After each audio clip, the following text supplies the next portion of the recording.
ನಮಸ್ಕಾರ ಗೆಳೆಯರಿ, stock market Kannada ಚಾನಲ್ಗೆ ಸ್ವಾಗತ ಸುಸ್ವಾಗತ.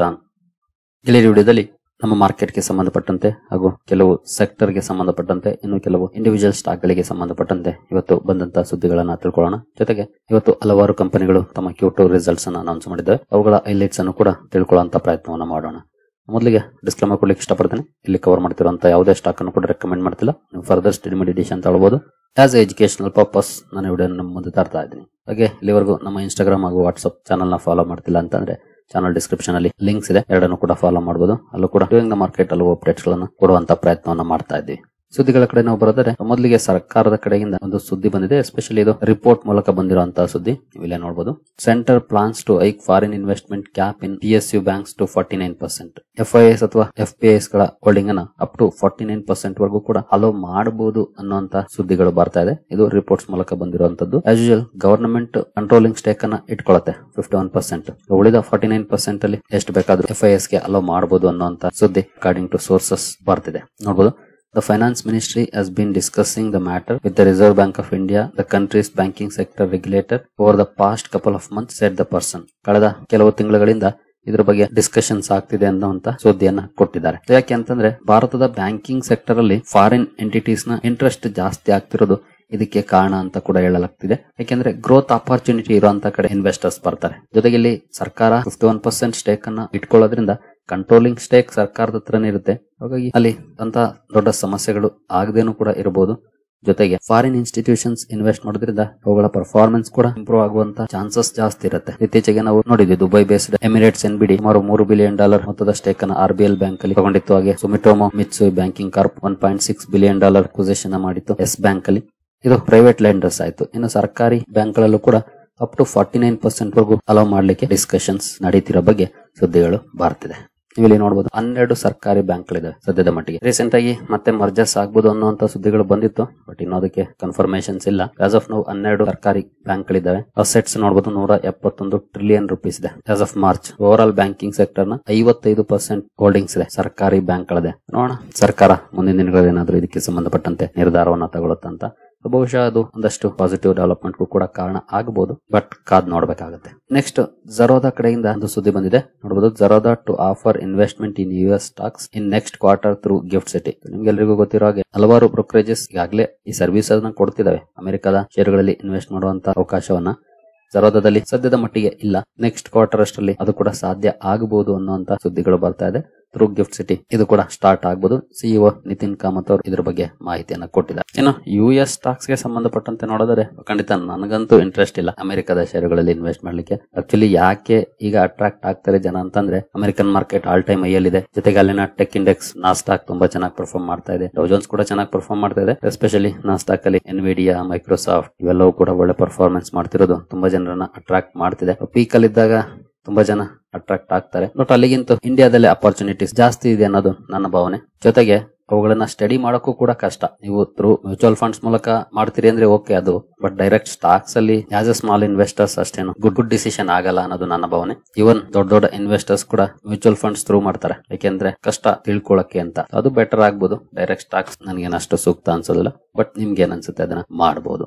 ಇನ್ನು ನೆಕ್ಸ್ಟ್ ಸುದ್ದಿ ಕಡೆ ನಾವು ಬರೋದು ವೋಡಾಫೋನ್ ಐಡಿಯಾಗೆ ಸಂಬಂಧಪಟ್ಟಂತೆ ನೋಡಬಹುದು. SC order opens door for Vodafone ideas AGR relief, lenders investors turn hopeful. ಇವತ್ತು ಒಂದು ಸುದ್ದಿ ಬಂದಿದೆ ಸುಪ್ರೀಂ ಕೋರ್ಟ್ ಇಂದ. ಅಲ್ಲಿನ ಸುದ್ದಿ ಬಹುಶಃ AGR ಡ್ಯೂಸ್ ವಿಚಾರದಲ್ಲಿ ವೋಡಾಫೋನ್ ಐಡಿಯಾಗೆ ರಿಲೀಫ್ ಸಿಗಬಹುದು ಅನ್ನೋಂತ ಎಕ್ಸ್ಪೆಕ್ಟೇಷನ್ಸ್ ಅನ್ನ ಜಾಸ್ತಿ ಮಾಡ್ತಾ ಇದೆ. ಹಾಗಾಗಿ ಒಂದಷ್ಟು ಪಾಸಿಟಿವ್ ರಿಯಾಕ್ಷನ್ ಕೂಡ ಇವತ್ತು ಮಾರ್ಕೆಟ್ ಅಲ್ಲಿ ನೋಡ್ಲಿಕ್ಕೆ ಸಿಕ್ಕಿದೆ ವೋಡಾಫೋನ್ ಐಡಿಯಾ ಶೇರ್ ಅಲ್ಲಿ. ನೋಡೋಣ ಸಿಗುತ್ತಾ ಏನಾದ್ರೂ ರಿಲೀಫ್ ಅಂತ ಮುಂದಿನ ದಿನಗಳಲ್ಲಿ. ಸದ್ಯಕ್ಕಂತೂ ಸಮಸ್ಯೆಗಳ ಸುಳಿಯಲ್ಲಿ ಸಿಲುಕಿರುವಂತಹ ಕಂಪನಿ, ರಿಸ್ಕ್ ತಗೊಳ್ಳುವಂತವ್ರು ನೋಡ್ಬೇಕಷ್ಟೇ ಕಂಪನಿಯನ್ನ. ಇನ್ನು ಇಂಡಿಯಾ ಮಾರಿಟೈಮ್ ವೀಕ್ ಇಂದ ಒಂದು ಸುದ್ದಿ ಬಂದಿದೆ. ಅಂದ್ರೆ ಇದು ಮೊನ್ನೆಯಿಂದ ಶುರುವಾಗಿದೆ. ಮಹಾರಾಷ್ಟ್ರದಲ್ಲಿ ನೋಡಬಹುದು, Maharashtra inks MOUs worth ₹56,000 crore to develop ports, water taxis and more. ಸುಮಾರು 56,000 ಕೋಟಿ ಇನ್ವೆಸ್ಟ್ಮೆಂಟ್ ಗೆ ಸಂಬಂಧಪಟ್ಟಂತೆ ಮಹಾರಾಷ್ಟ್ರ ಸರ್ಕಾರ ಒಪ್ಪಂದಗಳಿಗೆ ಸಹಿ ಹಾಕಿದೆ ಇಂಡಿಯಾ ಮಾರಿಟೈಮ್ ವೀಕ್ ಅಲ್ಲಿ. ಇನ್ನು ನೆಕ್ಸ್ಟ್ ಸುದ್ದಿ ನೋಡೋದಾದ್ರೆ, centre clears first set of projects under electronic part scheme. ಸರ್ಕಾರದ ಕಡೆಯಿಂದ ಕ್ಲಿಯರೆನ್ಸ್ ಸಿಕ್ಕಿದೆ ಎಲೆಕ್ಟ್ರಾನಿಕ್ ಪಾರ್ಟ್ಸ್ ಗೆ ಸಂಬಂಧಪಟ್ಟಂತ ಸ್ಕೀಮ್ ಗಳಿಗೆ. ಸುಮಾರು 7 ಕಂಪನಿಗಳು 5,532 ಕೋಟಿಯನ್ನ ಇನ್ವೆಸ್ಟ್ ಮಾಡ್ತಾ ಇದ್ದಾವೆ. ನೋಡಬಹುದು. ಅಮಂಗ್ ಲಿಸ್ಟೆಡ್ ಪ್ಲೇಯರ್ಸ್ ಕೇನ್ಸ್ ಟೆಕ್ನಾಲಜಿ ಇದೆ. 3280 ಕೋಟಿ ಇನ್ವೆಸ್ಟ್ಮೆಂಟ್ ಮಾಡುವಂತ ಪ್ಲಾನ್ ಅನ್ನು ಹಾಕೊಂಡಿದೆ ಚೆನ್ನೈ ಹಾಗೂ ಟ್ಯುಟಿಕಾರಿನಲ್ಲಿ. ಇಲ್ಲಿ circuit boards, printed circuit boards, laminates and camera modules ಅನ್ನು ಕಂಪನಿ ಮ್ಯಾನುಫ್ಯಾಕ್ಚರ್ ಮಾಡುವಂತ ಪ್ಲಾನ್ ಅನ್ನು ಹಾಕೊಂಡಿದೆ. ಇದ್ರ ಜೊತೆಗೆ ಇನ್ನು ಹಲವು ಕಂಪನಿಗಳಿವೆ ನೋಡಬಹುದು. The approved companies include 4 projects from Kaynes Group and each from SRF, Syrma Group and Ascent Circuits. SRF ಕೂಡ ಇದೆ, ಸಿರ್ಮಾ ಕೂಡ ಇದೆ. ಈ ಕಂಪನಿ ಕೂಡ ಅಲ್ಲಿ ದಷ್ಟು ಇನ್ವೆಸ್ಟ್ಮೆಂಟ್ ಅನ್ನ ಮಾಡ್ತಾ ಇದೆ. ಜೊತೆಗೆ ಈ ಇನ್ವೆಸ್ಟ್ಮೆಂಟ್ ಇಂದ ಡೈರೆಕ್ಟ್ 5000 ಜಾಬ್ ಕ್ರಿಯೇಟ್ ಆಗುವಂತ ಎಕ್ಸ್ಪೆಕ್ಟೇಷನ್ಸ್ ಇದೆ. ಹಾಗೆ ಪ್ರೊಡಕ್ಷನ್ ವಿಚಾರಕ್ಕೆ ಬಂದ್ರೆ 44,400 ಕೋಟಿ ಪ್ರೊಡಕ್ಷನ್ ಆಗಬಹುದು ಅನ್ನೋ ಎಸ್ಟಿಮೇಟ್ ಅನ್ನ ಮಾಡ್ತಿದ್ದಾರೆ ಈ ಇನ್ವೆಸ್ಟ್ಮೆಂಟ್ ನ ಮೂಲಕ. ಇನ್ನು ವೇದಾಂತ ಗ್ರೂಪ್ ಗೆ ಸಂಬಂಧಪಟ್ಟಂತೆ ಒಂದು ಸುದ್ದಿಯನ್ನ ಕೊಟ್ಟಿದೆ ಸೆಬಿ.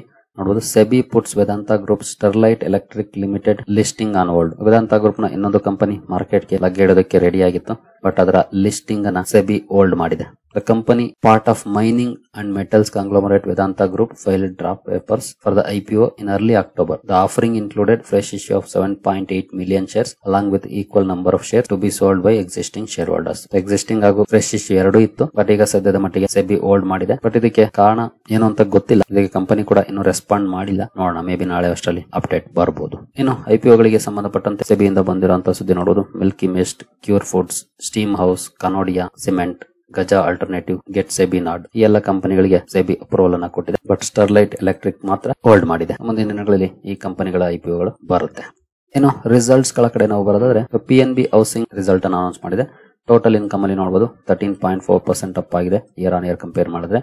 ಇನ್ನು ನೆಟ್ ಪ್ರಾಫಿಟ್ ಅಲ್ಲಿ 23.8% ಅಪ್ ಆಗಿದೆ. ಇನ್ಕಮ್ ಅಂಡ್ ನೆಟ್ ಪ್ರಾಫಿಟ್ ಅಲ್ಲಿ ಇಯರ್ ಆನ್ ಇಯರ್ ಒಳ್ಳೆ ಪರ್ಫಾರ್ಮೆನ್ಸ್ ಅನ್ನ ಮಾಡಿದೆ PNB ಹೌಸಿಂಗ್. ಇನ್ನು ಬಾಟಾ ಕೂಡ ರಿಸಲ್ಟ್ ಅನ್ನು ಅನೌನ್ಸ್ ಮಾಡಿದೆ. ರೆವಿನ್ಯೂ ನೋಡಬಹುದು 4.3% ಡೌನ್ ಇದೆ ಇಯರ್ ಆನ್ ಇಯರ್.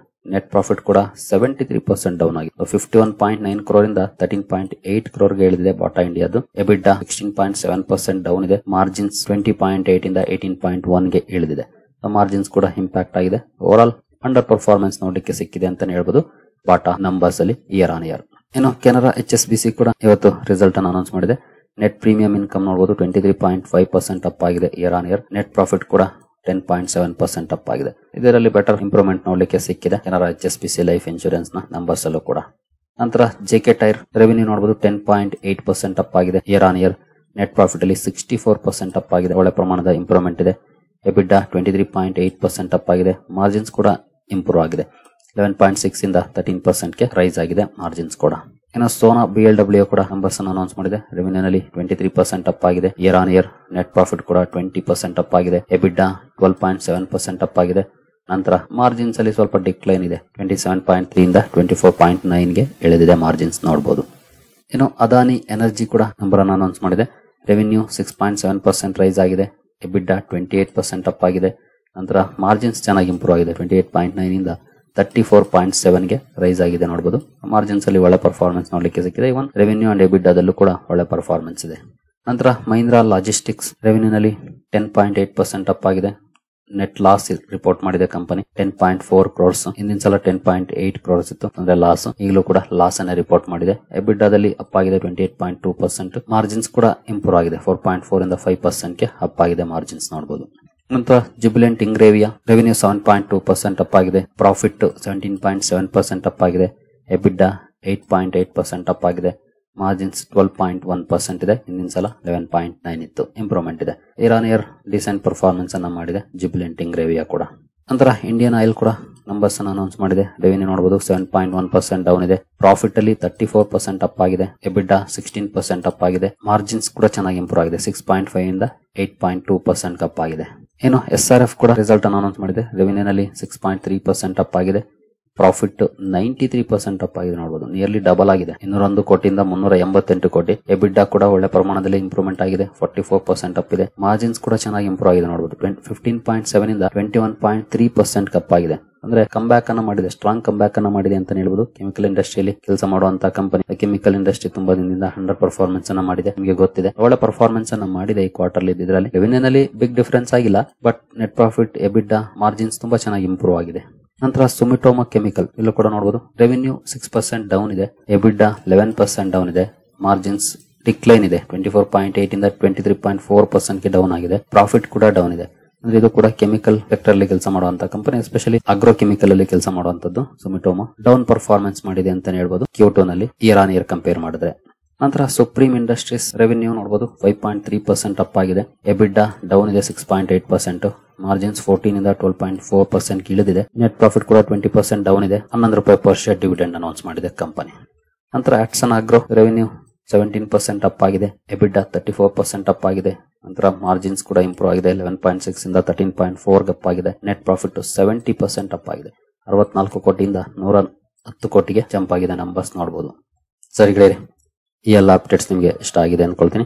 ಮುಂದಿನ ವಿಡಿಯೋದಲ್ಲಿ ಸಿಗೋಣ. ಅಲ್ಲಿವರೆಗೂ ಜೈ ಹಿಂದ್, ಜೈ ಕರ್ನಾಟಕ.